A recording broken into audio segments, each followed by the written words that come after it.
Hey guys, welcome back to Tamiya Legends, and once again thank you for stopping by. So we've got another new arrival, or new to me at least. It's a second-hand roller. A lot to talk about in this video. This is all about sort of planning what I want to do with this in the future. So as you can see in the title, it's a TA-05R. Quite a new chassis to me, never owned one, never seen one in the flesh until now. Obviously, as you can see, it's fitted with a 110 touring car shell, and that's where this car came from Australia to me, and the guy used to race this. So straight off the bat, we'll not be using this shell, although it's very nice. And there it is. That's a TA-05R 110 touring car chassis, dual belt, and it's lovely. And if any of you guys know anything about this, you'll see straight away that this has been pretty much hopped up from the standard R version. So a little bit of history about this car. The original TA-05 came out in 2005. 2 years later they launched the R version, which is this. I don't know what the R stands for. I'm going to say it stands for racing. Don't know. It kept very similar to the standard one, but they went with the TRF shocks as standard. You got that with the kit. You got the blue alloy pins. I don't know what you call them. The arms pivot on, which gives it greater strength. So it's got front and back pairs on each end. It also came with this alloy hop up. It's got a standard kit alloy motor mount heatsink, but they did this in the blue alloy to match. And it also came with blue alloy turnbuckles all around, which this one hasn't got. But as probably the eagle-eyed of you who know this chassis will know, that this has been upgraded front and back to the Tamiya alloy. I call them bulkheads. I'm not too sure if that's the right terminology. Also carbon shock towers front and back. It's got some blue alloy universal drive shafts on the back, and it also has, which is difficult to see, the alloy steering hop up. Now I'm not 100% sure if that came with the standard R kit or that was an upgrade. I don't know. Leave it in the comments, guys. And I need to check the screws as well, because the colour of these hex screws looks titanium to me. I might be wrong, but I'll whiz one out and see if they're magnetic or not. But I've got a feeling that's a full X titanium screw kit on it. Again, could be wrong. What else is as I say, it's dual belt, front and back ball diffs, and this particular car has got the front one-way spool fitted to it. So obviously full drive forward, but it'll freewheel into corners, which is going to be a slight problem for me, because the whole point of me buying this car is for my speedrun project, which I've talked about in so many videos, and I've never really got round to it. So I have to say, I'm actually not massively into crazy top speeds, although I have got a number of videos on this channel where I've done a lot of sort of speed runs, I guess you'd call them, but always with buggies. So I'm not massively into it, but as a nice YouTube channel project, I think doing a speedrun car, a standalone speedrun car, is pretty cool. Now, I've got my own parameters on how I'm going to do this. If you've not seen Stu Mac's channel, I'll put a link to it here. Go check him out. The guy is Mr. Speedrun, and he has hit some incredible speeds with various Tamiya cars. That's where I came across his channel, and I was like, oh, I wouldn't mind having a go at that. Now, I've got no intentions of even trying to replicate the speeds that he achieves, because I don't think it's attainable for someone like me. But nevertheless, I did achieve a speed of just over 54 miles an hour with the DF01 on 3S. And since then, I've then discovered, or I didn't discover the group, but Stu's got this awesome little Facebook group, and he's got his own database, and everyone on the group can get onto the different speeds, 2S, 3S, and there's an overall top 10. So with that last video, when I hit 54 miles an hour, I actually broke into the top 10 on his Facebook group, which I was really chuffed about, and with a buggy. I think there was one more buggy that was faster than mine in the top 10. So as of right now, I'm sat in 9th spot in the top overall 10, which I'm chuffed about, because there's nothing wrong with a little bit of healthy competition in this hobby. So my plan is to try and get a little bit further, get further up than 9th spot. Now, I don't know if I'll be able to do that. I'm pretty sure we can get this over 60 miles an hour. I'm pretty confident about that. And secretly, I'm hoping to get into the 70s. But, as I say, I've got my own way of doing this. Now, for me, this has to be Tamiya only. I was going to do this with the TA-02 because a load of the speed guys use that chassis. I think it's the TA-02R, which is the best one. And those things with a speed gear set and what have you hit some crazy speeds. And I had a TA-02, but I've moved it on because it just didn't quite do it for me, whereas something like this does. So I like bling, and I like a Tamiya chassis that looks visually pleasing to me. This one ticks the boxes. I was very tempted to go down the TRF route, but they're very expensive. I also looking at the TB range, you know, the Evolution range, the shaft driven ones, and I came close to buying a couple of those, but as I said, this one came along. So this is, as I said, the standard came out in 2005, this one came out 2 years later, the R version, and Tamiya also released the MS version. Now this is a little bit in between the R and the MS version, because I believe these front alloy bulkheads came from the MS version, but the MS version is full carbon and it's even got 2 little sort of top decks on it. So that's pretty much what I think this car is.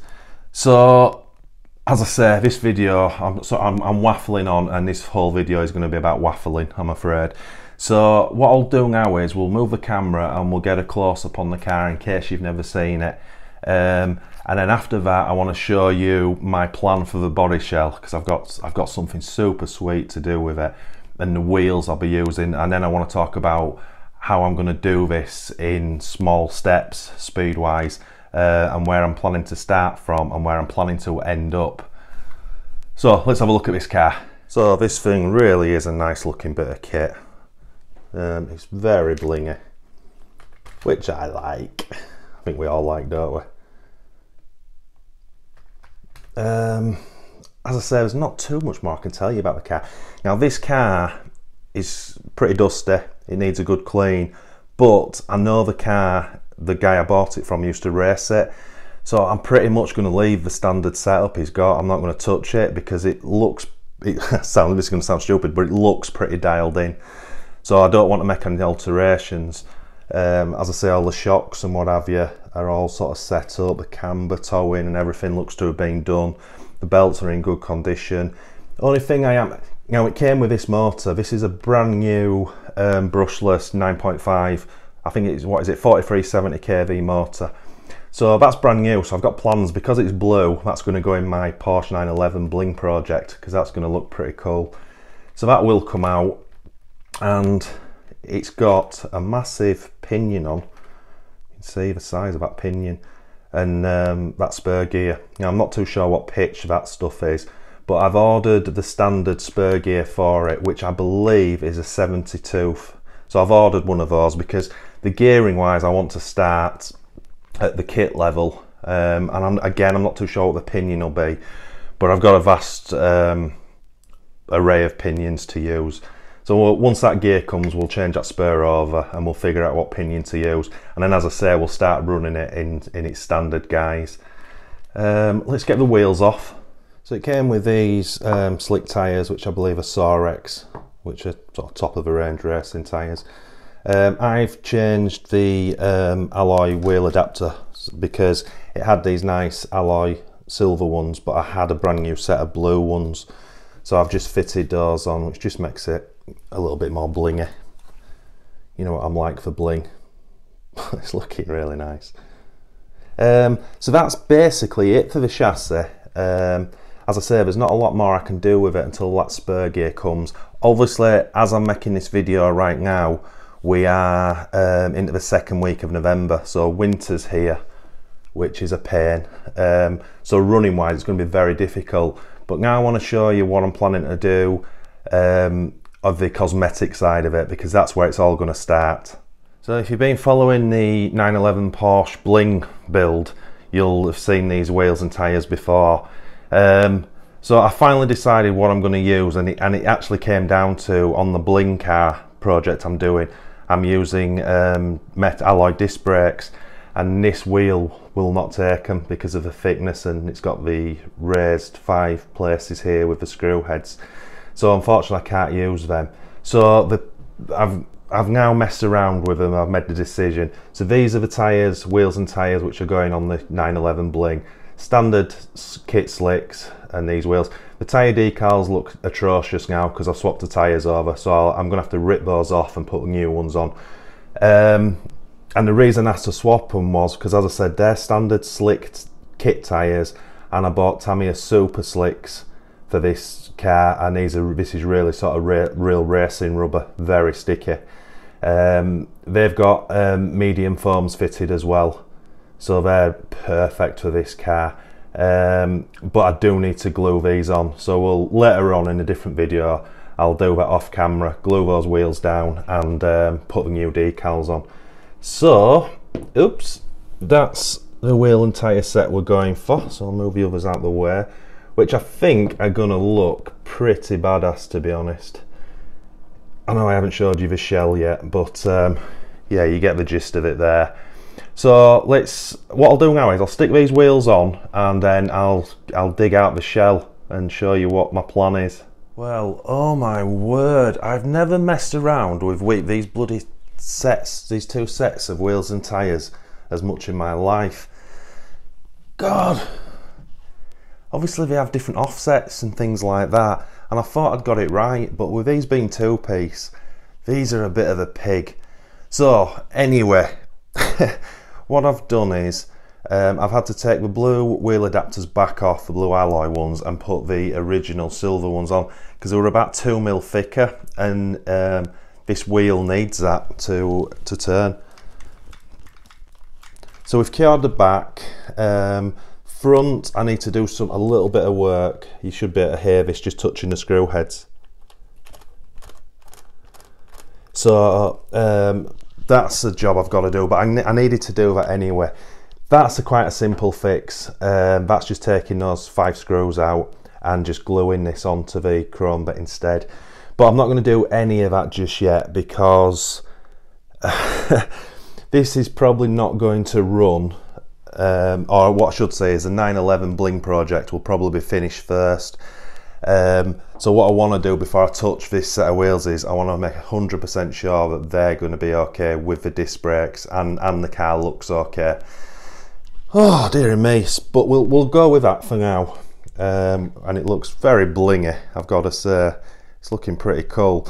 So that's, as I say, the wheels I hope I'm going to go for, and that's got the medium racing foams and the super slick tyres on, but obviously not glued. So next thing to show you now is the body. So here's a good example never to throw anything out. This is the Tamiya NSX body shell. Now it's not genuine Tamiya, but it's made from the Tamiya mould in China.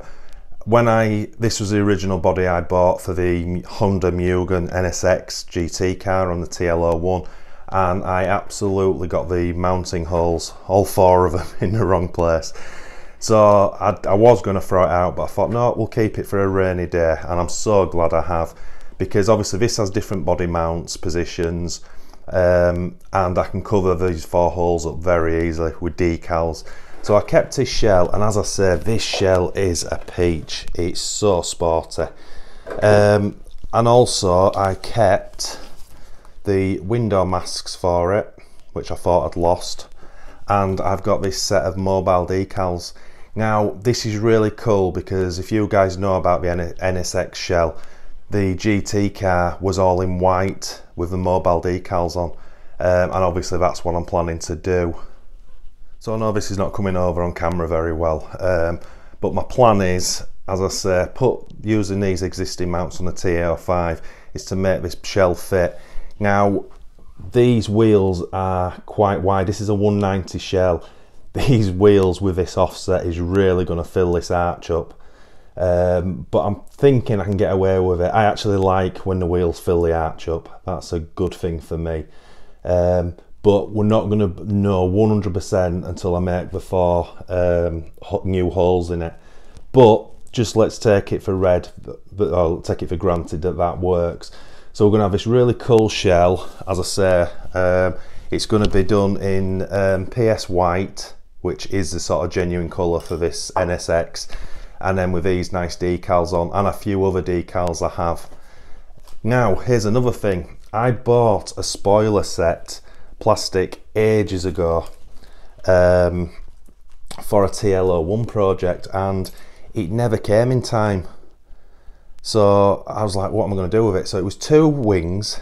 I've left the other one. The other one's a bit ugly and it's a lot bigger than this. And it comes on these adjustable brackets and some little screw bags. So I don't know if this is going to show on camera very well, but basically they're going to get bolted down like that, wing mounts, and then this is going to be very difficult to show you because I really need to build it up, but you get the gist of the wing, and that's going to sit like that, you know. And it's adjustable, so I'll be able to move it up and down to get it looking right and obviously in the right position.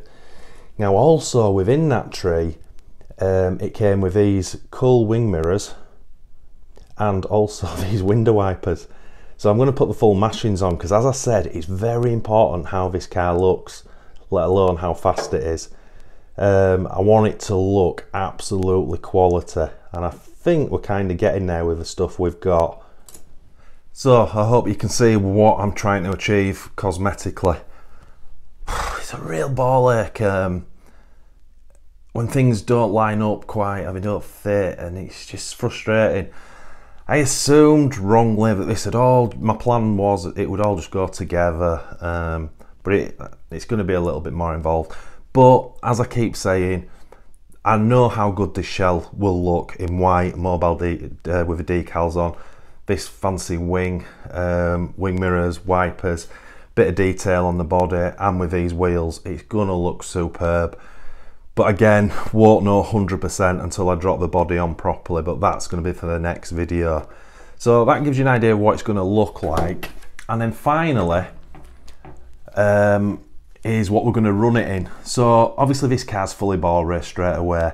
I'll be running on 2 and 3S. And as I say, I want to start right at the beginning. And I'm not going to do like one video per motor. The initial video I'll have 3 different motors in.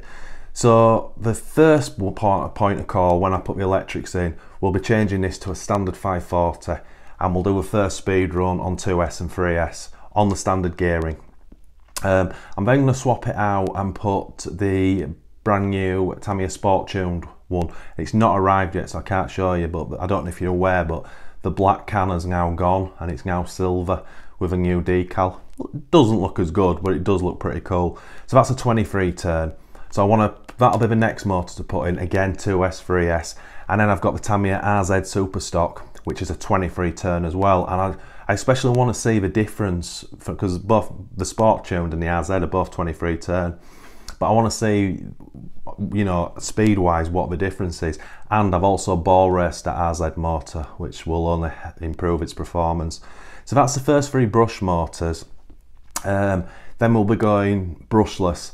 Now I've got the orange version of this, and that's what will be going in here with the 60 amp speedo. So it'll be a 4370 kV motor, which is 9.5. Again on 2S and 3S, again on the standard gearing. So we'll see what that achieves, and then we want to start tuning after that, which will be the gear change.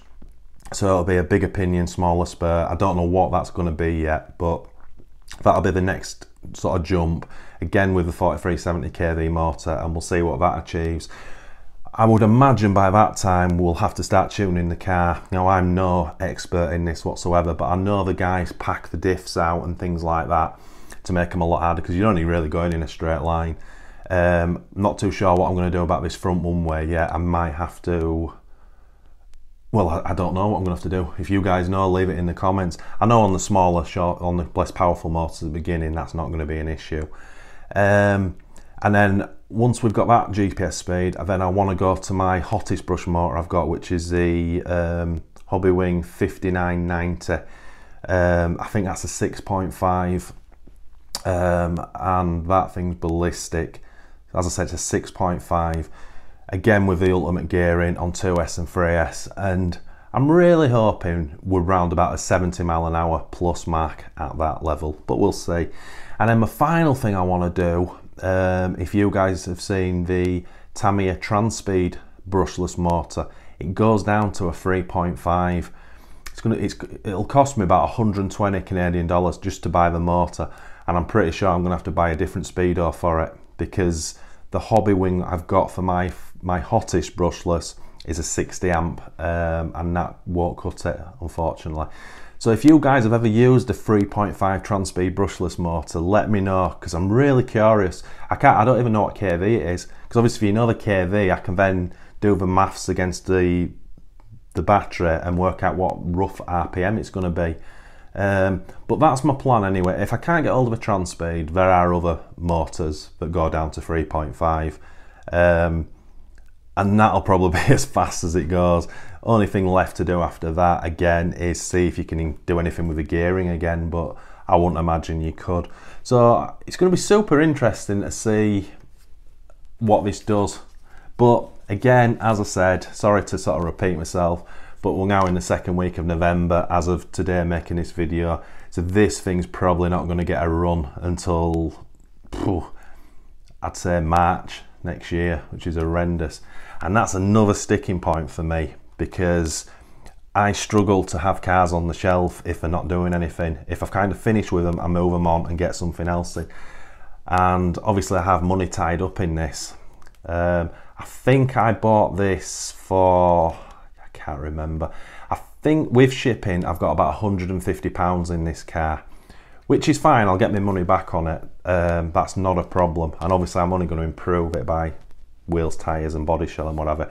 But the problem is when it's sat on the shelf and it's looking great, and I know I can't do anything with it for a couple of months, I will be tempted to kind of move it on and get a buggy in, but I've got to really sort of stop myself from doing that this time round. So I think we've covered everything. Sorry, I know I've babbled on this video, but I wanted to explain what this whole project is about. So as I said, the part 2 video will be the fun bit for me. It's going to be getting the shell to fit and doing all the cosmetics and getting it down there. Probably whiz the motor out at the same time, and maybe the spur gear will have arrived by then and we can fit that as well. I've got a steering servo for it, which came with it with some spares, and it's got the mounts on, so I'll probably get the steering servo in place as well, just to sort of sturdy the car up. But anyway guys, I will really shut up now. So once again, thanks for watching, it's really appreciated. If you are new to this channel, if you could please consider liking and subscribing to support us, and if you do that, please smash the notification bell for our weekly videos. But as always, happy RCing guys.